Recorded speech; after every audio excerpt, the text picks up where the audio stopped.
चौधरी आज हमारे साथ मौजूद है। उन्होंने नामांकन फाइल किया है और उनसे जानते हैं आज कांग्रेस की तरफ से खास तौर पे उनसे नामांकन फाइल किया गया है। मैम, आज आपने कांग्रेस छोड़ भाजपा में आप बहुत समय पहले शामिल हो गए थे, आज भाजपा की तरफ से आपने नामांकन फाइल किया, किस तरीके से देखती हैं? मैं शीर्ष नेतृत्व जो है भाजपा का, हमारे प्रधानमंत्री जी का, हमारे जो हैं नड्डा साहब जो हमारे अध्यक्ष हैं भाजपा के, वो एचएम साहब, हमारे पूर्व मुख्यमंत्री जो हैं मनोहर लाल जी, नायब सिंह सैनी जी, और सारे विधायकों ने जो आज आए हैं, और सारे जो हमारे प्रभारी हैं जिन्होंने आज ये मौका दिया है मुझे, पार्टी ने जो मौका दिया है, तहे दिल से मैं सबका बहुत बहुत धन्यवाद करती हूँ कि उन्होंने मुझे इस लायक समझा और आने वाले समय में भाजपा की नीतियों को, प्रदेश के हित की नीतियों को, भाजपा के जो लाइन है वो, और देश के हित के अंदर जो बात होगी वो राज्यसभा में पुरजोर तरीके से मैं उठाऊंगी। मैम, आपके 20 साल पहले भी जिस तरीके से आपने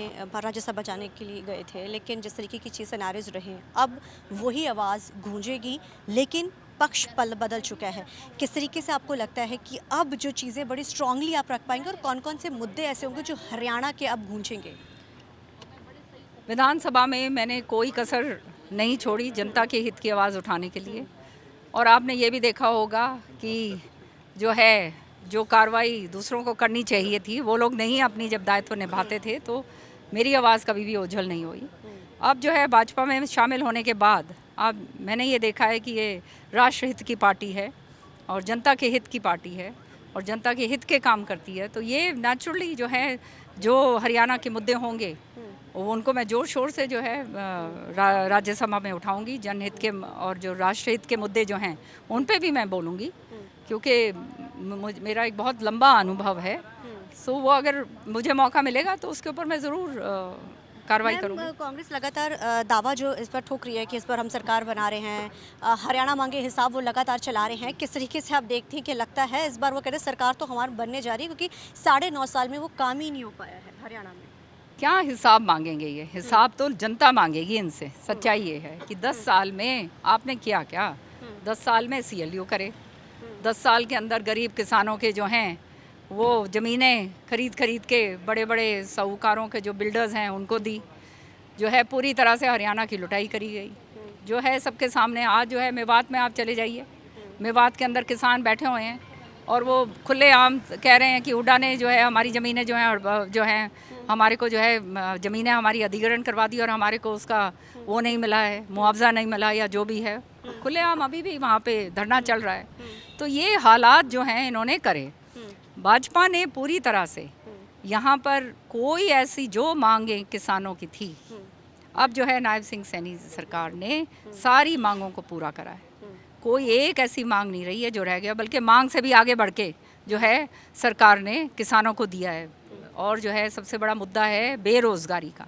तो जो व्यक्ति पहले पर्ची ले के जो है पीछे भागा करते थे और जो हक नहीं मिला करता था हमारे को, जैसे बेमानी का हक हमारे को तो मिला ही नहीं पूरा कभी भी, क्योंकि सारा कुछ क्षेत्रवाद था, सारा कुछ जो है अपने ही अपना, मेरा और मेरा बात होती थी, तो सारी लड़ाई झगड़े चलते थे।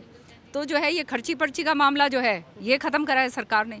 घर बैठे हुए, अब मैं परसों दौरा कर रही थी तो शाम का एक गांव में, वहाँ पे दोनों मियाँ बीबी जो है TGT टीचर्स लग गए हैं, दोनों एक घर में, और कह रहे थे जी कि हमने तो कहीं गए नहीं जी, ऐसा तो वो सब कह रहे थे। कहते जी प्रभु जो है ये भाजपा को बहुत आगे बढ़ाए कि हमारे जैसे गरीबों को मौका मिला। मैम, क्या लगता है आपको जो चीज़ें, जो मुद्दे हैं इस बार के विधानसभा चुनाव में आपकी डॉटर जो बेटी है श्रुति, उनकी तरफ से उठाए जाएंगे, उनकी क्या भूमिका रहेगी और किरण मैम का कितना सपोर्ट रहेगा और मुद्दों को लेकर, क्योंकि आप कांग्रेस से आप बाहर हुई, तो लगता है इस बार के चुनाव में वो सारी चीज़ें लोगों के सामने आप खुल के रखेंगी? निश्चित तौर पे रखूँगी मैं। जहाँ तक श्रुति का मामला है, श्रुति जो है वो सांसद रह चुकी हैं, कोई अभी राजनीति के अंदर उनका प्रवेश नहीं हुआ है। 2009 में सांसद रही थी, उन्होंने पूरा अपने 9 हलकों का नेतृत्व जो है केंद्र के अंदर करा है, तो वो सारा कुछ अच्छी तरह से जानती है। मेरा तो इलेक्शन हमेशा वही संभाला करती थी, अपने पिता के समय जो है वो पिता के साथ रही है बचपन में, तो वो तो चप्पा तो शाम को जानती है, लोगों को जानती है। और सारे लोग जो हैं चौधरी बंसीलाल जी के साथ, सुरेंद्र सिंह जी के साथ उन्होंने काम करा है, तो एक परिवार की तरह जो है वहाँ पर है। और भाजपा का जो है अब आने वाले समय में परचम हम वहाँ पर लहराएंगे। जो पार्टी की जो दिशा होगी, निर्देश होगा, उसको आगे सर्वोपरि तो रख के लगता चलेंगे। है इस बार हरियाणा में तीसरी बार भी सरकार बनेगी, और मुद्दे कौन से अहम रहेंगे जो आप लोगों के सामने कांग्रेस के लेकर जाएंगे? तीसरी बार निश्चित तौर पे हाँ। हरियाणा में भाजपा की सरकार बनेगी। ये आप भूल जाइए कांग्रेस का। जो अभी भी आपने राज्यसभा कह रही हूँ, ये लोकसभा में आपने देखा, कहते हैं ना इतनी एंटी इनकम्बेंसी, इतनी एंटी इनकम्बेंसी, अभी भी 44 के ऊपर भाजपा जीती है, 42 के ऊपर कांग्रेस जीती है। इतना सब कुछ मशक्क़त करने के बाद भी इनके अंदर इतना ज़्यादा धड़ेबाजी है, इतना ज़्यादा जो है गुटबाजी है। और जो है जो सीनियर लीडरशिप है उनको जो है, देखो सीनियर लीडरशिप होती है तो उनके साथ लोग जुड़े होते हैं, उनको आप दरकिनारे जब आप करते हो और मैं और मेरा बाप और बेटा केवल रह जाता है, तो फिर आप समझ सकते हैं कि जहाँ पे 15 लोगों को थापी लगा रखी है टिकट दिलवाने की, टिकट तो एक को मिलेगी, बाकी जो है फिर अच्छी कार्रवाई करेंगे, सेवा करेंगे। ठीक है, thank you so much ma'am. तो ये थी हमारे साथ बात करने के लिए किरण चौधरी। कैमरामैन अजिंदर के साथ चंडीगढ़ से TV9 के लिए अमनप्रीत कौर।